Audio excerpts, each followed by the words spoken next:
I'm asked all the time, okay, how are you going to recreate Black Wall Street? I said, well, the goal is not to recreate what was, it's to build on what was and create what is now, right? Over 50% of Black Americans are unmarried, and only 2% of Black families in America have a net worth over $1 million. We are on our journey to not only join that 2%, but grow that 2%. Facts. I'm Devon Travell, creator of Black Wall Street, the board game, with my beautiful co-host. I'm Sinclair, aka the Health Nerd. You can go to our website at them4show.com, our Instagram at them4show, and our YouTube channel at Melanated Married Millionaires in the Making. And welcome to the M4 Show.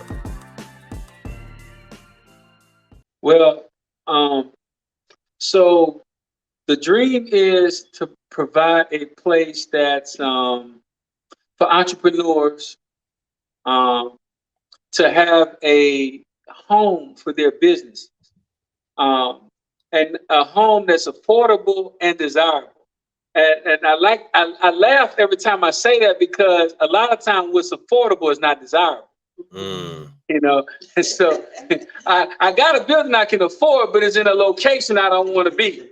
And so the Greenwood Plaza is to be in a prime location, but yet remain affordable, right? And so the goal is to inspire small business owners to go after their dreams, and to know that they have a big brother, big sister, to hold their hands through the process, to say, hey, we overcame some of these hurdles. We still overcoming some, but the ones that we were able to get over, we want to help you get over them too, right? And so I'm asked all the time, okay, how are you going to recreate Black Wall Street? I said, well, the goal is not to recreate what was, it's to build on what was and create what is now, right? Because as I stated earlier, the Greenwood district back in Tulsa was a response to segregation. Yep. So we're not segregated anymore, we're integrated. It wasn't created because Black people say, hey, we want to be to ourselves, and we want to exclude whites, we want to exclude Asians. No, that wasn't the spirit behind it. It was, we had to do this or we was going to die. Right? And so now I believe that, because I think it has to be a systematic effort to raise the equity economically in the Black community, because there was a systematic effort to suppress it. Facts. So you have to be intentional. So it's not that, so the spirit behind this is not to be exclusively Black, because I think it's going to take the white dollar, the Asian dollar, and all of the dollars poured into the Black community to bring the equity that's needed to have the economic equity as our counterparts. And so we call it really Greenwood 2.0, because it's going to take diversity, but it's going to be a focus on those of us that have been left behind for the longest, right? We're kind of like 400 years behind. Every time Blacks got a chance to get economic equality, it was snatched away from us before we ever got it, right? Going all the way back to 1865, after slavery ended. Abraham Lincoln said, what is the best thing I can do for free slaves? He said, oh, I know. I can teach them about money. So he created the Freedmen's Bank, right? But you know the history. He got assassinated before it can really get off the ground. Frederick Douglass tried to save it by putting $10,000 of his own money in it, but that couldn't save it because the government stopped funding it. They stopped supporting it. So eventually it went under. And then the money that was in it was stolen. So we didn't get, as my friend, my brother John Hope Bryan would say, we didn't get the memo on money. right? And then right after that, the blacks were freed, but you had the Jim Crow laws in the South. So you're free, but not really.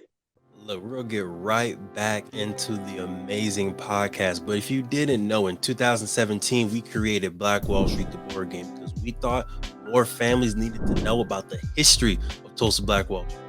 More families needed to know about the legacy of Black excellence left behind of Tulsa Black Wall Street, that we can own a Madam C.J. Walker Beauty Salon. We can have a Booker T. Washington High School. We can have an Uncle Steve's Barbecue. We can have a Renaissance man like Simon Berry, who had his own taxi service and bus service that got bought out by the city of Tulsa. We have brilliance in our DNA, and we wanted to make sure that your family can play a game that teaches them about this brilliance. So we have Black Wall Street, the board game, right here. We had the first edition available in 2017.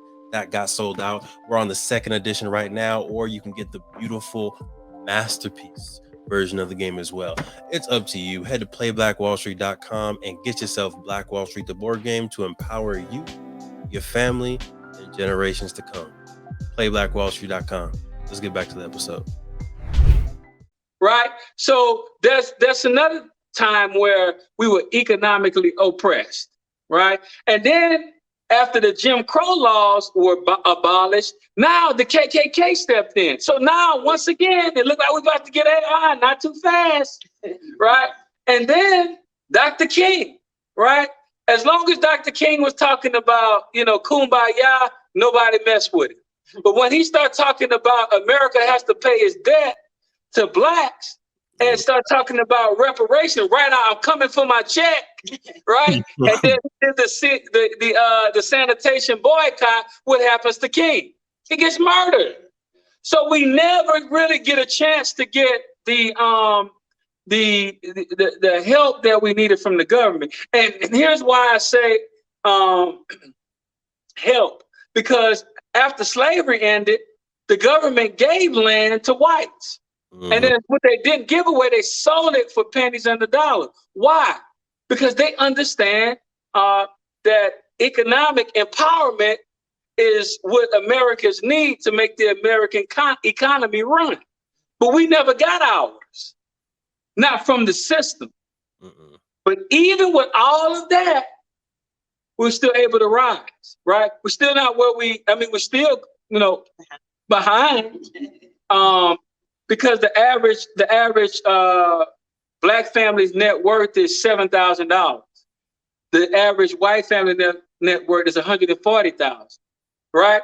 And it's not no other reason other than we don't own anything. We don't own homes, right? 41% of us own homes. So we got to get home ownership up, right? We got to get business ownership up, right? To close that gap. And so it's not necessarily a race thing as much as it's about an economic empowerment thing. Thank you for supporting the M4 show and our mission to increase the wealth of Black families. If you received any value from this episode, any value at all, any, do us a favor and give us a like and subscribe on YouTube and Apple, Spotify, anything, all of them, all of them, wherever you're listening, go ahead and like and subscribe. And after you like and subscribe, make sure you send this episode to at least one family that you really want to see win. We'll catch y'all next time.